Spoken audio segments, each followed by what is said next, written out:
first fitness question. Let's go. Okay, this is a nutrition-based question. I'm saying, let me stop reading with one eye so people don't think I'm illiterate. I give you the benefit of the doubt. I got a privacy screen. Okay, so my oh my goodness, my Shakeology is 140 calories per serving. If I have 3 or 4 servings in one shake, am I getting 3 to 4 times as much nutrients, or am I wasting a lot of the nutrients because there are limits to absorb, I guess, how many calories you can absorb.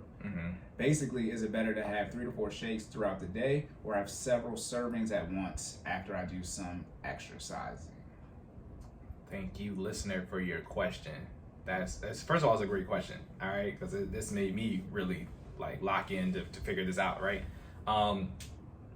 So I always start with I've tried to restructure how I answer these questions. I always start with my bottom line up front in case you don't want to listen to the explanation behind. You should drink more shakes throughout the day. All right, that's the answer to the question. Okay, now why? All right, so my disclaimer, my official disclaimer: I am not. Hold on, let me press the button again. I've already said this before.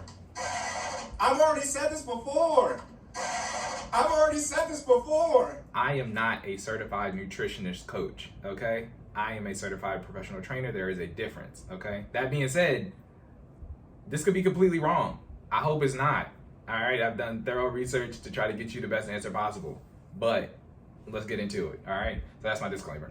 Also, too, overall disclaimer, entertainment purposes only. Yes. I forgot that. Okay, good. My bad. We're working on that too. Hopefully you'll be ready for next episode. We'll see. Anyways, okay. So your body's ability, so bioavailability, we're gonna start there, right? You gonna ask me? What? What's bioavailability? Oh, no, I'm just here to listen because Okay. you know me. After the yoga stuff, I know nothing. Gotcha. All right. Okay, cool. So bioavailability. That's a word? That? Yeah, that's the thing. Look at, I always gotta throw in my $5 words, man. They say, I paid for that certification. I do my best to throw in some stuff every time we have a podcast. All right, so bioavailability is your body's ability to, I'm not supposed to use the word inside of the definition. Anyways, it's your body's ability to absorb nutrients once it's consumed something. So whether that be food, water, it's how available or how much of the nutrients your body actually processes and absorbs before excreting the rest. Okay, so if a food is more bioavailable, then that means that your body can absorb more of the nutrients out of it. Okay. If it's less bioavailable, that means you get less of the nutrients from it. Okay. And that's relevant to this question. How? Okay, so we get into let's get into micronutrients and macronutrients. All right, so macronutrients. So in the fitness world, let me just go ahead and start there, right? So macro is basically large, right? I mean, and micro is small. I mean, I don't think that's just a fitness word. That's just in general the definition of macro and micro. Am I correct? Yeah, I was gonna say some of you know about that micro stuff. Hey, let's be clear. I've already said this before. I am hilarious on the spot. Look, big macro energy over here. Anyways, look at this. Here we go. You kicked off. I'm about to say, this is what we're talking about. All right, we're gonna lock in. Look, y'all, it's the first NFL Sunday. Give us a break. All right, we sacrificing our football games to be here with y'all. Right, okay? Yeah, it's 2:00 p.m. Look, my team playing right now. Anyways, yeah, our teams are playing against each other. They really are. Okay, so you got macronutrients and micronutrients. Yes. So macronutrients are basically your large nutrients, or the nutrients that your body needs in large scale. That's why they're called macronutrients. Macronutrients consist of proteins, carbohydrates, and fats, okay? So you need those macronutrients. Micronutrients are the opposite, right? Your body needs to be able to absorb these in a smaller amount. Micronutrients consist of vitamins, minerals, water, okay? So let's go over that one more time. Macro, carbs, proteins, fats. Micro, vitamins, minerals, water. Got it? Technically, there are 2 types of vitamins. So there's 4 micronutrients. I think there's fat-soluble vitamins, and then there's another one that I forget right now, but we just leave it at vitamins, minerals, and water. That's irrelevant for this conversation, okay? Got it? Cool, okay. Going to the next point. Factors that determine absorption? Yes, so factors that determine absorption speed, because we're getting back to the question of should you have a higher caloric value shake, basically a higher macro enforced shake, or should you have more shakes more frequently throughout the day, right? That was the question.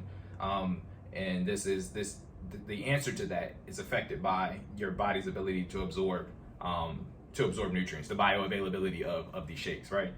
Factors that affect factors that affect bioavailability include your diet and the structure of the food. Okay, so when a food is bioavailable, depending on that varies depending on how you eat it and what format you eat it in, what you've had previously, throughout the day prior to eating whatever it is you're eating now, and what it is you're actually eating, right? So let's just start at the top. So structure of food, right?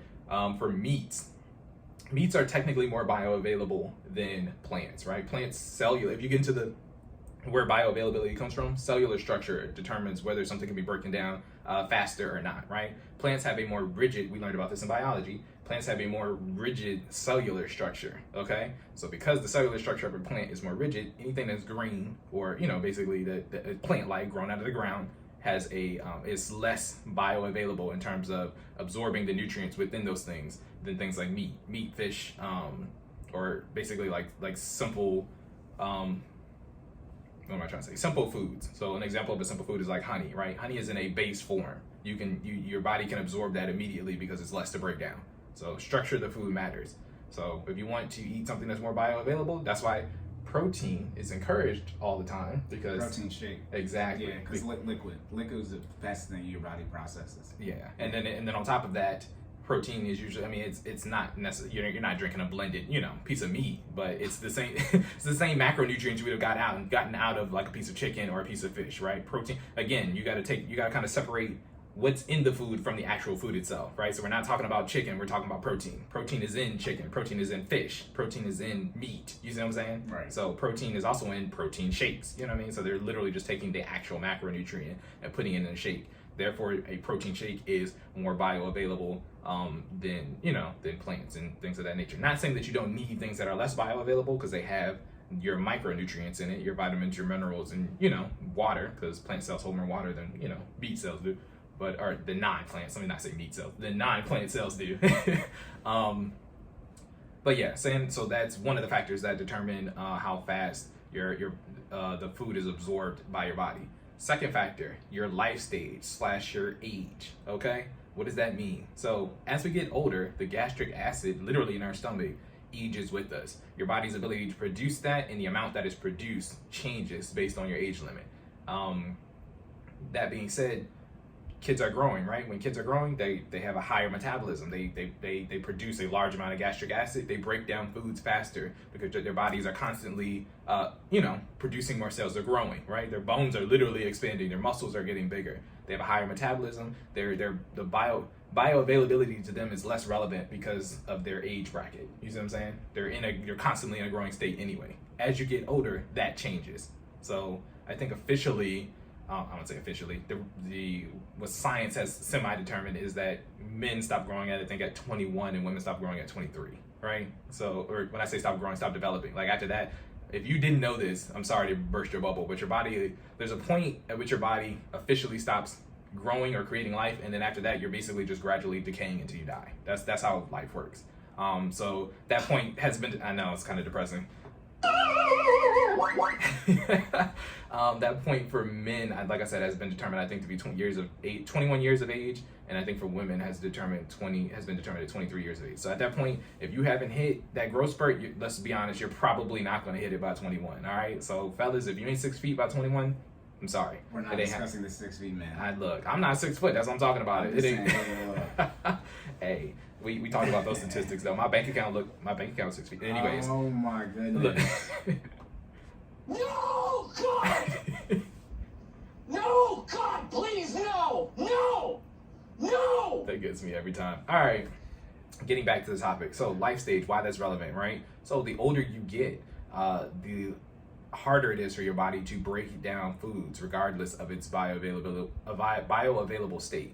So you getting older affects how much nutrients you absorb regardless of what it is you're eating. So you need to keep that in mind. So our specific age limit, or the age limit of this listener, because I know them personally, is our age. So 28. So there's categories. I think we're in the second adult tier category. So I think the first one is 18 to 23, and then we're at the top of that category. Does that make sense? So the next one is 18 to 23. I think it's 23 to 28, and we are 28. So we're literally on the cusp of the next adult age tier. You know what I mean? So basically, next year, you're welcome. Your gastric acid is going to slow down even more when we hit 29. Okay, so eat what you want because your metabolism is going to slow down again in the next 365. All right. That being said, you're at the second adult tier in terms of bioavailability. Third thing that affects how fast your body can break down food or absorb nutrients is the chemical form of the actual nutrients when you're eating them. What does that mean? Nutrients can take different forms, right? They can be like I don't want to say a solid. They come in different chemical compositions. Let's put it that way. So an example would be iron, right? Iron comes in. There's Hem iron and then there's non-Hem iron. It's not Hem, H-I-M, it's H-E-M-E. So Hem iron, right? Hem iron is available in is more bio. So let me put it this way: Hem iron is more bioavailable than non-Hem iron, right? So by definition, Hem iron is in meats, right? It's in fish, it's in chicken, it's in these foods that we've already claimed that are more bioavailable than plants. Non-Hem iron is available in plants, right? So again, by definition of what we've already talked about, eating these foods and these different chemical compositions are harder to break down for your body because of the state that they're in when you eat them, right? So you need to make sure that you get a balance of both, but you definitely want to make sure you eat the one that's more bioavailable more frequently so your body can absorb that, or at least in the windows in which it can absorb. And we'll talk about that coming up, right? So the next thing is the anabolic window. And we talked about this several times before. I think I touched on it last episode, if not the week before that. It's in the several episodes, okay? I'm not going to name them. Cory's usually better at naming off which episode we talked about it in. Anabolic window was a while back. Gotcha. But that being said, what is the anabolic window? It's the it's the window in which your body absorbs nutrients, basically almost at double the rate.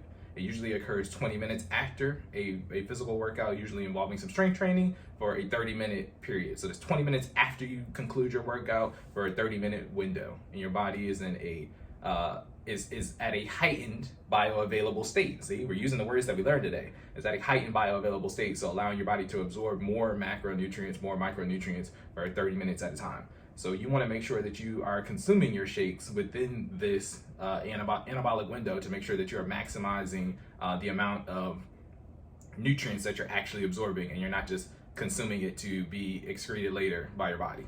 So bringing it all full circle and bringing it back to how you can. The question was, should I consume basically more serving sizes in a single shake, or should I consume more shakes throughout the day? You want to consume more shakes throughout the day. Why? Because your bioavailability literally changes throughout the day, depending on what you had that day, depending on all the things that we talked about earlier. Your life stage usually doesn't change throughout the day. I mean, it kind of does technically. You do get older as the day goes on, but it's not most of the time, unless it's your birthday, you're not going to switch between, stages unless it's your 28th, your 29th birthday, and you was 28 in the morning and you're 29 in the afternoon. I mean, then technically your gastric acid can start slowing down, but that's a rare occasion. But the other things, like the chemical form, the structure of the food, all that plays a factor into the bioavailability. And with that constantly fluctuating throughout the day, you want to make sure that you're giving your body the nutrients in the time periods that you know that you're going to be in a high bioavailable state. So after, in that anabolic window, after you work out, 20 minutes after you work out, as well as in the morning, maybe as a meal substitute. Basically, it's one of those situations where you have a better chance of your body absorbing more nutrients the more frequently you expose it to those macronutrients versus sending them all down there at one time and expecting your body to absorb it in a lump sum. It's almost like a car that's constantly driving, right? Because say your body, the car, is constantly driving. You want to continuously fuel it with gas instead of trying to force more gas than the gas tank can hold at one time. That's not going to be beneficial to the ride. You see what I'm saying?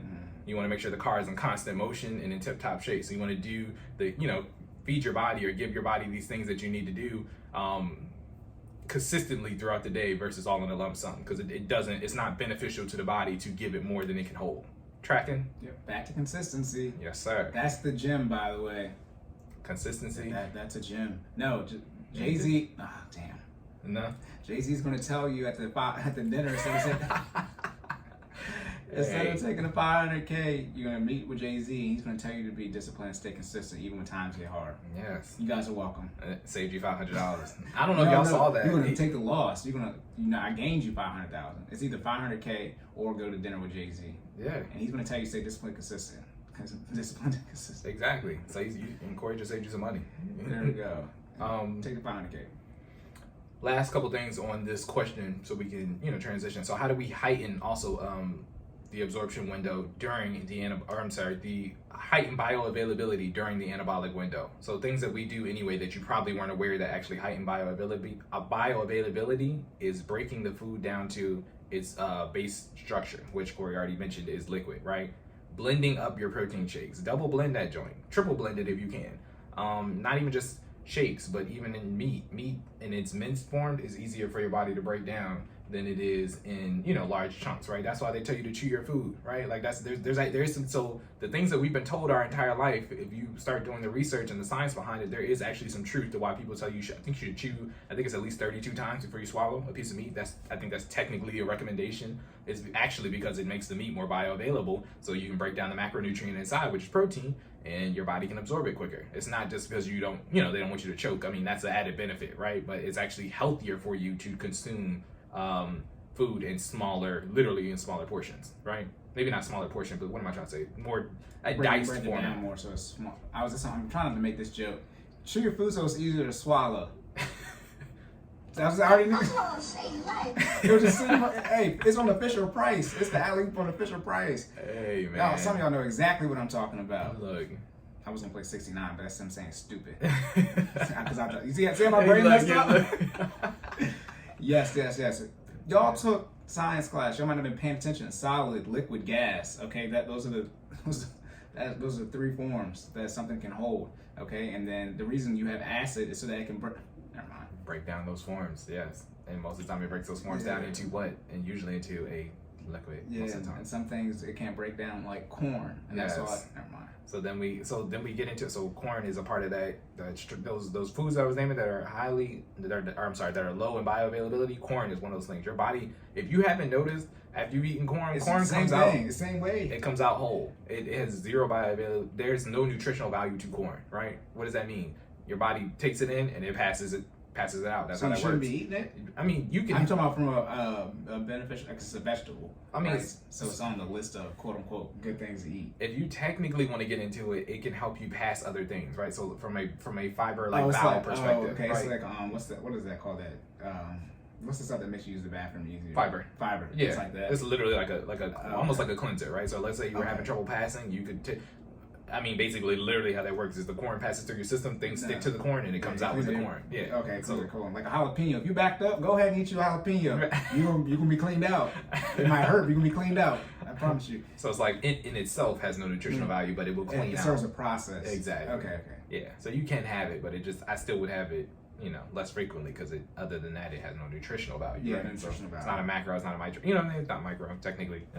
But anyways, So blend up your food, or mince it, or break it down into a solid form. Other things that help heighten nutrition absorption in this anabolic window, having food again in its most basic state. So I know I mentioned like honey earlier, right? I don't know if you've ever cramped up. So for my athletes, right? If you've ever cramped up on the football field, usually they give you something, a liquid most of the time in its most basic state, so your body can absorb it quicker, so you can get back on your feet and react faster. Does that make sense? So like, for my people who've been out there, for me, I used to have really bad cramps when I was playing college football. I stayed with a jar of pickle juice on the sideline. You know why? Pickle juice is, again, it's a liquid, it's in its base form, it's high in sodium content. Sodium allows your body to retain water, right? Which is what you need when you're cramping, it usually means you're dehydrated. Your body's, picture like a paper towel, after you've wrung it out, that's what your body is doing when it cramps, right? So what you're doing is you're clearly drinking water because you're trying to get rid of the cramp, but then in addition to that, you have to drink pickle juice or something that's high in sodium content to make sure that it actually goes back to absorbing that water. Because when you're sweating, your body's expelling water, right? You're pushing it out. So you almost got to like clog the holes back up, which is the sodium, allowing your body to absorb it and do what it needs to do, and you're good to go. So saying all that to say, eat foods in its most simple form. So in your protein shake, add some honey, right? If you need that sugar to get your energy up real quick and you want to feel it immediately, add a little sugar to it, or add a little honey to it, in its simple form. Other foods like that. Trying to think of some off the top of my head. I know you can chop a banana. Yeah. Chop a banana. But even then, I think that's still technically. I think that's solid. Yeah, technically a compound. Yeah. There's There's a. Let me be 100 with y'all. There's a list online. You can Google it for foods that are in its simple structure that are easy to process immediately by your body. So look that up. If not, I'll correct it in the error section for the next episode. All right. 23. There we go. 23. But yeah, I think so. Again, bringing it full circle. Bottom line up front, you want to make sure you drink more. You drink more shakes throughout the day, giving your body an ample opportunity to absorb more macro and micronutrients. Adding additional serving sizes to a protein shake is not going to help. Let me put it this way. I don't say it's not going to help. It's possible for it to help if you are under fueling your body with a single serving size. But the most I would do is double it. I think in the example you were saying 3 or 4 servings, like anything past 2 is probably not helping at that point. You know what I mean? I'm not going to act like I haven't, dumped an extra scoop in a protein shake, because I definitely have. But at some point, again, consider your body a sponge. Just because you pour more water on a sponge doesn't make it absorb more. Does that make sense? That's literally exactly what's happening in this example, right? If you put the sponge in front of a fire hydrant after you knock the edge off, doesn't mean it absorbs more water if you put it in the sink. You see what I'm saying? It's more about adding that water consistently over time. Now, if I take that same sponge and leave it on the counter and it dries out, and then I come back and run it under the sink, it absorbs the water back. You see what I'm saying? It's consistency over time, not an amount all in a single instance. So I hope I answered your question, listener. Thank you for that. Right, so double check. So you said no more than double the serving size. Correct. Okay. So 2 servings at if you're trying to load up more, 2 servings in a single instance. But I still recommend having more throughout the day. Tracking? All right. All right. That's it. Are you good? Because we went 5 minutes over, so you only have 2 minutes left. Nah, we're good. I think I think that's a lot for y'all to absorb. If you for fitness. Yeah, if we absorb, Damn, you see look what I at these did there? questions you got. Look, Bro. people start asking wild stuff, right? It's like it was dry for a minute, and then it was like, oh, I got another question about Oh my fitness. goodness. Oh, say that. All right, boom. You all good to go? Yes, sir. All right. On to the finance section. Let's go. I got you.